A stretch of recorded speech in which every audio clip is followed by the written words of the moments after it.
नमस्कार, मी राहुल कुलकर्णी. जर दोन जुने मित्र अचानक शत्रू झाले, तर काय होतं? दोघातलं जे अंतर आहे ना, असं वेगाने वाढायला लागतं. आणि ते जर दोन भूराजकीय भूभाग असतील, की ज्यांनी एकमेकांच्या बद्दल कायम प्रेम भाव ठेवला, त्याला धार्मिक कारणं पण आहेत. त्याबरोबर संस्कृती म्हणून किंवा भाषा म्हणून सुद्धा बऱ्याच जणांची एकच आहे. मी युरोपियन राष्ट्राबद्दल आणि अमेरिकेबद्दल बोलतोय. आणि ना दीर्घकाळ सगळ्या जगाची व्यवस्था किंवा युरोपाच्या संदर्भात तर आपण म्हणू शकतो, की युरोप आणि काही प्रमाणात जगाची व्यवस्था ही सुद्धा अमेरिकन प्लॅटफॉर्मवरती उभा होती.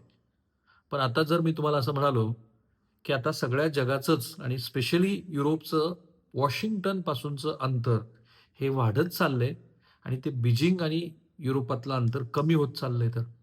बरं तिकडे काय व्हायचं ते होईल. पण त्याचे आपल्याला इतके फटके बसतायत, की ह्या सगळ्या ताणतणावातनं काय होईल? No one can predict. So मी जरा Washington Post, Guardian, BBC, CNN ह्या सगळ्यांचा अभ्यास केला आणि मला लक्षात आलं, की हे आपण समजून घेणं फार गरजेचं आहे. सोप्या साध्या मराठीमध्ये. म्हणून तुम्ही हा व्हिडिओ शेवटपर्यंत बघा आणि तो लोकांना पाठवा. कारण ह्या सगळ्याचे आपल्या रोजच्या जीवनावर काय परिणाम होत आहे, तर सोनं कमालीचं महागलंय. रुपया घसरतोय. परवाच्या दिवशी 10 लाख कोटी रुपये भारतीय शेअर बाजारानं गमावले. काल 3 लाख कोटी रुपये म्हणजे 2 दिवसामध्ये जवळपास 13 लाख कोटी रुपये भारतीय अर्थव्यवस्थेनं गमावलेले. इंटरेस्टिंग आहे की युरोपनं, अमेरिकेनं जेव्हा टॅरिफ कर लादायला सुरुवात केली, तेव्हा खूप मॅच्युरिटी दाखवली. भारतानं जशी दाखवली तशी. कारण भारतामध्ये पण अनेक जणांना वाटत होतं, की टिट फॉर टॅट वगैरे आपण नाही करू शकत आणि रेअर अर्थ मिनरल जे आहेत, ते चीनकडे आहेत, की ज्याच्या जोरावरती चीन त्यांना दमकवू शकली, त्यांना अमेरिकेला प्रत्युत्तर देऊ शकली. ती क्षमता ना भारतात आहे ना युरोपामध्ये. सो काय झालंय, मित्र राष्ट्रांना केवळ ग्राहक म्हणून वागवून वॉशिंग्टन एक बहुध्रुवीय जगाला प्रोत्साहन देत आहे. पूर्वी बायपोलर होतं. एक रशिया होती, अमेरिका होती सुरुवातीला शीतयुद्धाच्या काळामध्ये. नंतर चीन आणि अमेरिका असा संघर्ष आहे. मध्ये क्वाड म्हणून तर आलं ऑस्ट्रेलिया, जापान, अमेरिका आणि भारत.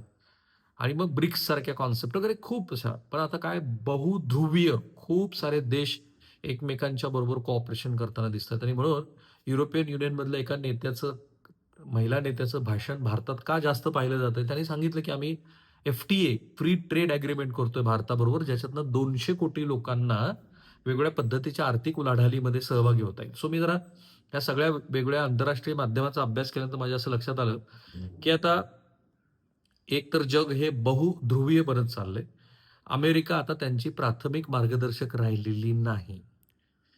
युरोपियन युनियननी खरं तर खूप चतुरपणा दाखवला होता. कारण युरोप सुस्त असल्याचा जो एक साधारणपणे समज आहे, युरोपची संरक्षणाची जबाबदारी अमेरिकेवरती आहे, नाटोचं तिथं अस्तित्व आहे. तर मग तसा युरोप स्वतःच्या संरक्षणाबद्दल पण फार सुस्त होता. तो समज युरोपानं खोडून काढला.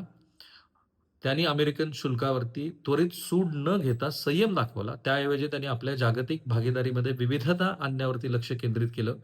अलीकडं त्यांनी मर्क्युलर म्हणजेच ब्राझील, अर्जेंटिना, पराग्वे आणि उरुग्वे सोबत एक मोठा व्यापार करार केला. त्याला मंजुरी दिली. ज्यामुळे जगातल्या सर्वात मोठ्या मुक्त व्यापार क्षेत्रापैकी ते एक क्षेत्र तयार झाले. म्हणून म्हटलं, की हे व्हिडिओ तुम्ही बघा. फक्त MPSC आणि UPSCच्याच मुलांनी नाही, तर प्रत्येक महाराष्ट्रात सॉरी माफ करा. महाराष्ट्रातल्या, जगभरातल्या प्रेक्षकांनी, मराठी भाषिकांनी हे बघायला पाहिजे. युरोप आता चीनकडे एक केवळ प्रतिस्पर्धी म्हणून न पाहता एक आवश्यक भागीदार म्हणून पाहतोय. आणि इलेक्ट्रिक वाहनं सबसिडीवरून निर्माण झालेला अलीकडचा व्यापारी वाद सोडवतोय. या व्यतिरिक्त युरोपियन संघानं सिंगापूर, व्हिएतनाम आणि इंडोनेशिया यासारख्या आग्नेय आशियाई देशांची व्यापार चर्चा आणि करारांना गती दिली आहे. कॅनडामध्ये धोरणात्मक बदल होत आहेत. अनेक दशकापासून कॅनडा अमेरिकेशी खोलवर जोडलेला होता, परंतु अलीकडील शुल्काच्या धमक्या आणि विलिनीकरणाच्या विचित्र चर्चेमुळे अमेरिका म्हणते, कॅनडा पण आम्हाला द्या, ग्रीनलँड पण आम्हाला द्या. आम्ही तिथे ह्या दोन्ही राष्ट्रांना बरोबर घेऊन जातो आहे. आता हा जो विलिनीकरणाचा विचित्र चर्चा झाली, त्याच्यानंतर कॅनडाचं नवीन नेतृत्व आता उघडपणे व्यापारात विविधता शोधत आहे. ज्यामुळं त्यांचं उद्दिष्ट पुढील दशकात अमेरिका व्यतिरिक्त व्यापार किमान 60% वाढवण्यावरती आहे. वॉशिंग्टनपासूनचं जागतिक अंतर, ज्याला डी रिस्किंग म्हणतो आपण, ते वाढतं आहे. जग बीजिंगपासून नाही तर वॉशिंग्टन पासून अंतर राखायला लागलंय. D risking. चीननं लॅटिन अमेरिका, आफ्रिका आणि युरोपमध्ये आपली निर्यात वाढवल्यामुळे 2025 मध्ये त्याची व्यापारी शिल्लक ट्रेड सरप्लस किती व्हावा? $1.2 ट्रिलियन वर पोहोचलाय. अमेरिकेचा जो प्रभाव होता भारत, ब्राझील आणि दक्षिण आफ्रिका यासारख्या उदयोन्मुख शक्तींबरोबर, तिथे सुद्धा तो प्रभाव हळू-हळू ओसरत चालला. युरोपमध्ये आता केवळ 16% लोक अमेरिकेचं वर्णन मित्र राष्ट्र म्हणून करतात. त्याऐवजी ते अमेरिकेकडे केवळ व्यवहार करणारा आणि हफ्तेखोरी करणारा भागीदार म्हणून पाहतायत.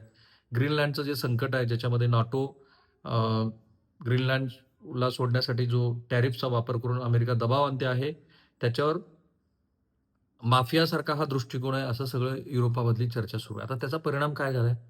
तर डॉलर पुढं रुपयाची ऐतिहासिक लोळण झाली आहे. कारण ही सगळी जागतिक अनिश्चितता आहे. एक तर युक्रेन, रशिया युद्ध सुरू आहे. तिकडे इराण आणि अमेरिकेचा ताण वाढतो आहे. इस्रायल पॅलेस्टाईनचा संघर्ष आहेच. अधूनमधून इराणच्या आणि अमेरिकेच्या संघर्षात इस्रायल तर आहेच आधीपासून. आता रुपयानं 91.64 चा नीचांक गाठला आहे. जागतिक तणाव आणि विदेशी गुंतवणूकदारांनी जी पाठ फिरवली आहे, त्यामुळे बाजार चिंतेत आहे. आयातीसाठी अधिकचे पैसे मोजावे लागतायत. 14 जानेवारीला 90.23, 19 जानेवारीला 90.90 आणि 21 जानेवारीला 91.64 इतके रुपये आपल्याला द्यावे लागले. ग्रीनलँडच्या वाढत्या संकटाच्या तणावामुळे सोनं ₹6,077, तर चांदी ₹10,300 महागली आहे. सोनं ₹1,59,650 तोळे झालंय आणि चांदी ₹3,39,900 इतकी आता चांदी पण महागलेली आहे. त्याचबरोबर ट्रम्प यांच्या धमक्यांना युरोप सुरक्षा आणि समृद्धीचं आव्हान मानतोय आणि म्हणून ईयूच्या 27 राष्ट्रप्रमुखांची आज बैठक आहे. ही आणखीन अस्थिरता वाढवणारी गोष्ट आहे. कारण अमेरिकेचे अध्यक्ष डोनाल्ड ट्रम्प यांनी ग्रीनलँड ताब्यात घेण्याचा आणि त्यास पाठिंबा देणाऱ्या देशावर आयात शुल्क लावण्याच्या दिलेल्या धमक्यामुळं युरोपच्या सुरक्षा आणि समृद्धीसमोर मोठं आव्हान आहे. आमचे जे प्रिन्सिपल्स आहेत त्याला खूप मोठं तुम्ही आव्हान दिल्यामुळं ट्रान्स अटलांटिक संबंधाच्या सध्याच्या टप्प्यावरती या तिन्ही बाबीची जी कसोटी लागतीये, त्यामुळं युरोपियन काउन्सिलचे अध्यक्ष अँटोनियो कोस्टा यांनी 27 राष्ट्रप्रमुखाची तातडीची शिखर बैठक बोलावलेली आहे आणि कॅनडाचे अध्यक्ष कार्नीनी इशारा दिलाय डोनाल्ड ट्रम्प विरुद्ध, की आमची एकी होती आहे. दाओसमध्ये ट्रम्प म्हणाले होते, की युरोप योग्य दिशेने नाही. ग्रीनलँडसोबत गाझा पीस बोर्ड फ्रेमवर्क करायला हवा, तर त्याच्यावरती त्यांनी उत्तर दिलंय. हे न्यूयॉर्क टाइम्समधलं वृत्त आहे. काय दिसतंय तुम्हाला? की हा जो बहुविविध असलेला कोण आहे ना, तो कोण वाढत जाईल आणि त्याच्यामुळे होत काय जाईल, तर अमेरिकेसारख्या राष्ट्राचे मित्र हळू कमी होत जातील. युरोपियन राष्ट्रामध्ये भारताला सुद्धा संधी वाढेल.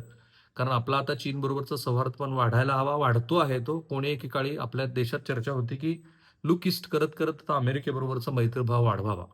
पण आता तो कमी करण्याची वेळ त्यांच्या बरोबर ऐतिहासिक ज्यांचे मैत्रभाव होते त्या युरोपवरती आले आहे. आपण तो किस झाड की पत्ती असं आता म्हणायला लागेल. सो थांबूया आपण इथे. हे साध्या सोप्या मराठीतले व्हिडिओ तुम्ही अधिकात अधिक लोकांपर्यंत जाऊ द्या. शेअर करा आणि चॅनल सबस्क्राईब करायला विसरू नका. थांबूया. थँक